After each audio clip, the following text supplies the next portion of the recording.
Is there a particular story that you remember that kind of explains how demanding CP was as a teammate, but also one of the leaders? I think, man, people can say what they want about CP. I think that CP is, you want to have CP on your team. Mm-hmm.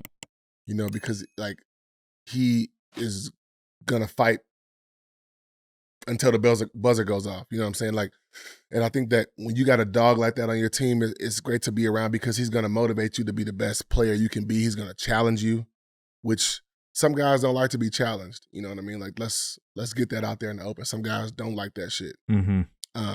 But Chris is a guy that's like, no, like I need you to be better so we can be better as a team. And he wants to be held accountable. And I think that that's important to have, especially from your point guard. You know what I'm saying? Like their voices, it has to carry. But Chris, he expected a lot out of all of us. And I think that people kind of get rubbed the wrong way with that. And I think when you're young, you kind of like, damn, man, what the fuck? You know what I mean? But as you get older and you start to understand the game, you start to understand like guys get to a certain point and they want to win a championship and they see these opportunities that they had when they were younger and they kind of slip away. You don't want those to slip away in the time where you have a great team around you. So it's kind of like, I'm not going to do what I did last time and maybe be quiet or let this shit slide. You kind of got to, all leaders aren't liked. You know what I mean? And that's the thing about being a leader is like people are going to be pissed at you sometimes because of how you're handling everything. But if it's for the betterment of the team, it's kind of like, I'm willing to make that sacrifice. Right. Walk us through the play, because I know there's a video where maybe there was a little miscommunication with the rebound and the game clock. Oh, against Portland. And he just started cussing you out. Fuck yeah. Walk us through that play. I remember that, bro. And I was sick after that, man. So, like, I remember it, too.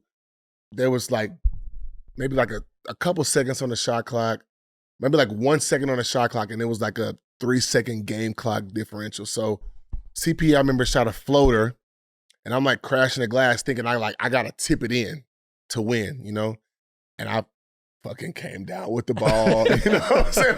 I came down with it. I'm like, damn, man, it's over. We got to go to overtime or it's over with. And then I'm like, oh shit. And I try to shoot it. And then I think it was like Scott Foster or somebody's like, no shot. Yeah. But when I can't look at it. I can't look at it because I know I'm going to be sick when I look at it. Yeah. And then, of course, when you're young, you go look at everything on social media. You know? And I looked at it and I was like, fuck. Social media beating you down. I'm looking at it. You feel the like, heat? You idiot. What the fuck? Da-da-da-da. My parlay asshole, you know? But it's like, damn, man, I could have, even when I look at it now, I'm like, I could have tip dunked that shit back in. Yeah. Right.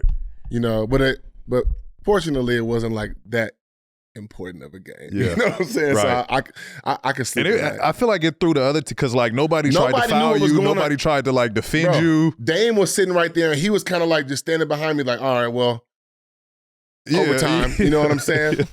Nobody knew what was going on. So I'm glad I wasn't the only one who was kind of like in a brain fart situation, you know? Yeah. Thanks for asking that. Yeah. You shared the story about how Doc told you can make 100 M's by defending and rebounding. I told him that was impossible. Break that story down. I said that's impossible. So when Doc first got the job, we went to dinner, Nobu, Malibu. It's Doc's spot. That's his spot. You know that. You know that's his spot. That's Doc's spot. That's Doc's spot. That's his spot, man. I go to the Nobu. Yeah. Come on, guys. Come on. It's on me. Hey, bro, I'm trying to catch Doc on the road at a restaurant. Right. Like, let me see what the nicest restaurant is in Sacramento tonight. Doc gonna be there. He paying. For sure. But no, he just was telling me like what he expected of me, what I needed to do in order to reach the goals that I wanted to reach, that our team needed to reach. And it was pretty simple. It was like, you need to be the best screen setter in the league, get on the rim faster than anybody in the league, challenge every shot, and any rebound that comes off, it needs to be yours. That's the mindset you got to have. He said, you do that, you'll make $100 million, you'll be an all-star, you'll win a gold medal, you'll win Defensive Player of the Year, and you'll be a champion. Mm-hmm. And I'm thinking to myself, no, Doc, like, this is a scoring league. Mm-hmm. If you don't score, it doesn't matter. And he was like, if you just trust me. And I said, all right, you know what? fuck it. You know, I'm gonna trust this guy. Like he's had KG and Right. you know what I mean? So like if KG, one of my favorite players of all time, can trust Doc Rivers, I can too. Mm-hmm. So I did, and then like I started to see all of that stuff come, you know, and it was kind of crazy because I was like, damn, like he was right. You know, and then I started to take pride in just being the best defender on the floor, blocking shots, trying to grab it. I thought every rebound that came off the rim was mine. Mm-hmm. Regardless if my teammate was there, like I'm like, Right. I'm going to get it. Like every rebound is mine. Like I became selfish with it. I became like obsessed with it almost. And then I started to see all those things happen. And then like obviously like we didn't win the championship with the Clippers. But I ultimately did end up winning one, which was awesome. But the only thing that we didn't accomplish was Defensive Player of the Year. So, but I made a couple first team all defensive teams, which was, you know, just as great. Mm-hmm. And you know, being able to believe in him and trust him with that was awesome. So we see Paul Pierce now. He's doing his podcast, and you know, he's known, at least right now, to maybe being a little crazy, not understanding how Instagram Live or live podcast I said this because works. it's funny that like P is like the dude that just figured out how to work social media. You know what I mean? Like it is funny watching him with his rants, with his like Celtics win. He doing crazy. Like he on whatever show. What's the show he's on does? with KG, but is He that does, what he's you're got talking about, the podcast with KG, but then he does like one of the station shows, one of the TV station shows. Undisputed. He does Undisputed. Yep. And he's a character on there. So it is funny watching him. it's like in this new it's world like, of I wish social I could media. like in the stream. Yeah, bro, that was you know? watching KG just like, hey, yo, man, like trying to. KG's like, yo, Ticket was like, yo, we're P, working, yo, we're like- working. That shit was funny as fuck, man. He was like, no, look, the game is on. Like, check this Ticket, out. you Like, trying, no, dog. That shit was look at funny. day. Like, oh my you gosh, can get bro. a girl for the day. Tick. But what's your craziest Paul Pierce story as a teammate?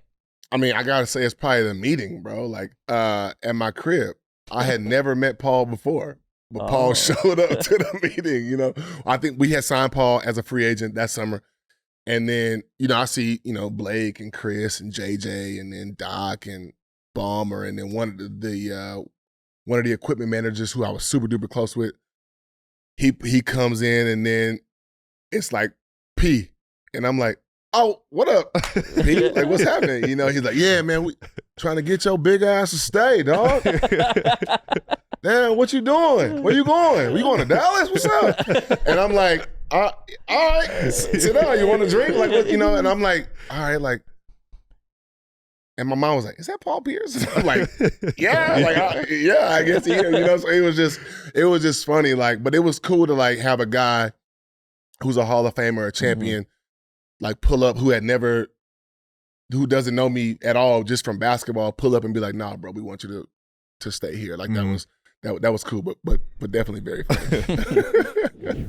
PrizePicks is America's #1 fantasy sports app with over 5 million active members. Get in on the daily action with your friends and become a part of the PrizePicks community today. With PrizePicks, you can turn $10 into $1,000 in a single game watching your favorite sports this summer.